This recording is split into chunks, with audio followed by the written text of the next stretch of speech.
kenapa dia nggak menjalankan perannya sebagai kepala rumah tangga gitu. Kenapa jadi harus aku kayak gitu sih.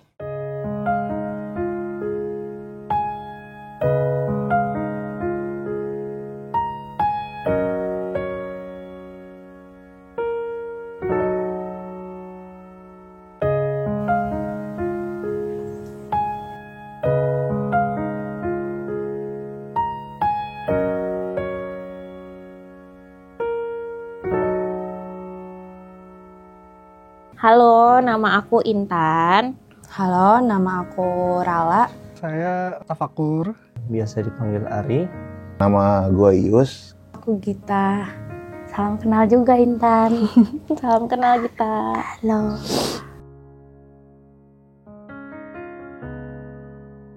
Aku tuh bisa dibilang dari dysfunctional family ya. Jadi tidak broken home tapi tidak lovey-dovey family juga kayak gitu. Dan jadi emang dari kecil tuh emang aku selalu yang ya udah aku lawan aja meskipun habis itu aku dimarahin lah atau dipukul lah segala macam gitu. Aku kira itu normal dilakukan di semua keluarga kayak. Kayaknya aku baru bener-bener mikirin diri aku tuh beberapa waktu terakhir, maksudnya di tahun-tahun ya 2023 2024 sih aku mulai menemukan cara untuk menyelesaikan puzzle hidupku gitu. Menjawab pertanyaan-pertanyaan di hidup aku yang dulu tuh aku ngerasa itu nggak perlu dibicarakan gitu. Kadang jenuh gitu, jadi harus ngebiayain orang tua. Bahkan ya saya pernah berantem sama istri, tapi waktu itu belum sama istri, masih pacaran. Saya waktu itu pernah berdebat bahwa lu harusnya bisa ngebahagiain lu juga gitu, nggak harus ngebahagiain orang lain terus gitu. Rala, ada nggak impian yang kamu tinggalin gitu karena berkorban untuk keluarga? Pengorbanan aku itu mengundurkan diri dari kampus supaya adik-adik aku itu bisa lanjut sekolah. Oh gitu, berarti kamu sekarang nggak lulus? Apa gimana? Aku ini kuliah di tempat yang kedua. Oke. Kuliah lagi setelah yang keluar dari tempat pertama dan aku cari kerja dulu. Saya pun punya mimpi, sebenarnya saya mau jadi musisi sebenarnya Mas. Tapi karena kondisi perekonomian lah, saya jujur aja, perekonomian keluarga saya sedang di bawah-bawahnya. Dan mau nggak mau saya harus kerja kantoran. Rala, coba deh ceritain percakapan tersulit dengan orang tua kamu, terus gimana perasaanmu saat itu? Yang paling sulit itu, dan sampai sekarang sebetulnya aku terkadang masih mengharapkan jawaban gitu ya Mas, yaitu sebetulnya dari bapak aku sih. Kayak kenapa dia nggak menjalankan perannya sebagai kepala rumah tangga gitu, dan kenapa jadi harus aku kayak gitu sih. Terus cuma pengen ngasih point of view dari ayah ya. Nah, namanya anak pertama cewek tuh selalu jadi putri sih, ratu gitu. Cuma kadang-kadang bapak tuh nggak pernah bisa ngomong gitu sama anak yang cewek. Aku nggak tahu bapak kamu gimana, cuman selalu spesial harusnya sih gitu kalau anak pertama yang cewek gitu. Tapi ada nggak satu momen bahagia yang sampai sekarang itu membekas banget di kamu? Jadi tuh di momen paling menyakitkan buat aku justru jadi momen yang paling hangat juga buat aku, yaitu waktu tahun 2013 waktu aku baru pertama kali didiagnosis kanker waktu itu. Tapi pas momen aku yang benar-benar dalam tanda kutip sekarat banget, cuma bisa di kasur, itu tuh pokoknya aku ngelihat banget ada cinta gitu loh di antara mama papaku ke aku. Seterang benderang itu aku ngerasa mereka tuh hadir 24 jam sama aku. Kalau Mas sendiri gimana Mas dengan orang tua? Cara komunikasinya? Justru saya malah lebih ke nyortir sih. Kayak kadang saya nggak mau ngasih tahu. Kalau lagi berat-beratnya tuh kayak gimana. Kayak yang pengennya mereka taunya mungkin yang enak-enaknya gitu. Karena menurut saya ya semangat terbesar dalam hidup saya adalah ya mereka sih gitu sebenarnya. Apa sih struggle atau masalah yang lagi Mas Ius hadapi di dalam keluarga? Struggle pasti banyak ya. Sebenarnya ketakutan sih, lebih ketakutan bahwa gue nggak bisa bahagiain anak sama istri sih. Aku nggak cukup nggak cukup usahanya gitu. Selalu ada rasa nggak cukup sih kadang-kadang ya. Walaupun ya gini deh, ketika jalan di mall gitu misalnya, ngelihat anak pengen mainan gitu, cuman aku nggak bisa beliin tuh kayak sedih banget sih gitu. Kalau Mas Ius lagi capek biasanya ngapain Mas? Apa misalnya Mas Ius cerita ke keluarga Mas Ius tentang kondisinya? Kalau cowok tuh emang susah ngomong sih kadang-kadang ya. Susah ngomong, susah menceritakan kesulitan sama pasangan, apalagi sama anak gitu. Aku jadi tahu gitu, bapakku dulu kenapa nggak banyak ngomong sama aku, bapakku dulu kenapa kerja terus gitu. Karena mungkin dia dulu mengalami seperti apa yang kau rasain sih sekarang. Tapi kadang suka mikir nggak sih Mas, kalau misalnya berhenti dulu atau kayak ya jeda dulu gitu, terus siapa yang mau ngelanjutin ini semua gitu loh Mas, kalau bukan kita gitu. Gimana sih rasanya selalu diandalkan keluarga kalau dari versinya kamu?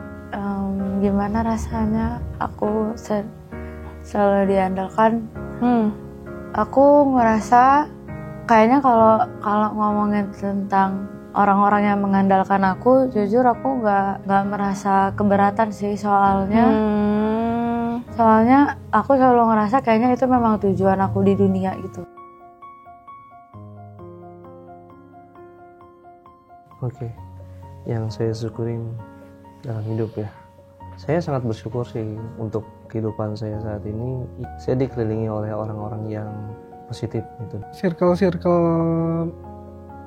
yang mungkin ya di luar dari keluarga kecil tuh juga yang ngebantu kita sekarang gitu loh menurutku. Terus juga kayak yang ngasih tahu gitu kalau misalnya ini tuh bukan beban kok Kur gitu kan. Justru bilangnya Allah nih berarti percaya sama lu karena lu dikasih tanggung jawab besar gitu. Berarti Allah tahu lu tuh kuat gitu. Jadi kayak yang makin bikin kita percaya gitu loh. Kalau kamu bisa minta tolong ke keluarga gitu, kamu mau minta tolong apa kira-kira dalam kondisimu yang sekarang? Minta tolong untuk bisa hidupin diri mereka sendiri sih, dan bertanggung jawab sama diri mereka sendiri. Apa harapan buat anak Mas yang belum sempat tersampaikan? Hidup menjadi hidup yang kamu inginkan aja sih sebenarnya. Aku punya harapan, masih pengen nikahin kalian ya gitu. Semoga aku diberikan kesehatan, diberikan umur gitu. Kamu kok bisa sebijaksana itu sih pemikirannya? Apakah ada sebuah turning point atau dari awal emang sudah menjadi default kamu? Pertanyaan yang menarik ya. Kalau bagi aku udah terbiasa sama istilahnya percaya kalau tujuan aku itu mungkin emang harus memberi kebaikan gitu di dunia yang banyak jahatnya ini. Kalau bisa aku yang mewakili semua yang nyakitin kakak, ya aku mau mewakilin gitu Ya loh. ampun, kayaknya hati kamu suluh samudera ya.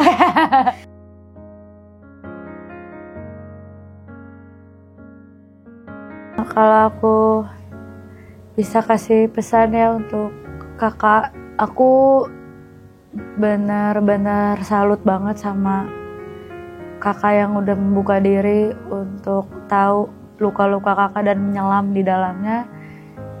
Gak semua orang berani seperti itu, gak semua orang mau menyuarakan itu. Jadi kakak harus bangga karena kakak orang yang mau mengutarakan itu. Aku yakin ya tidak ada yang namanya kebetulan. Di sini aku punya isu terakhir dan terbesar di tahun ini kalau dari masalah keluarga adalah ke adik aku. Malah dipertemukan sama Gita yang ternyata adalah anak bungsu gitu, dan aku jadi dapat perspektif langsung kan. Ya untuk Mas Takur, saya pertama mau ngucapin selamat dulu sih, karena udah bisa bertahan sampai sejauh ini.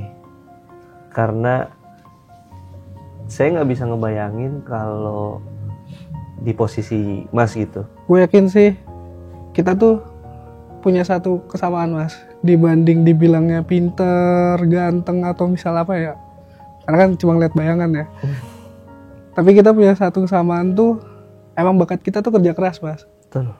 Buat Mas Ius, tetap berperan lah sesuai perannya Mas Ius. Emang kadang semua yang udah kita kasih tuh nggak pernah kerasa cukup gitu ya Mas. Banget. Tapi ya aku selalu percaya juga kalau apapun yang kita kasih buat keluarga pasti itu akan berkah sih. Pesannya sih ini, Rala harus lebih sayang sama diri sendiri sih gitu. Gak apa-apa juga mungkin kayaknya kalau misalnya seminggu sekali gitu, kalau kamu bisa me time gitu di tengah kesibukanmu, di tengah pekerjaan gitu. Karena kalau enggak, kasihan Rala juga gitu. Hidupnya udah berat gitu, jangan nggak nyisain satu hari aja gitu yang membuat kamu seneng gitu.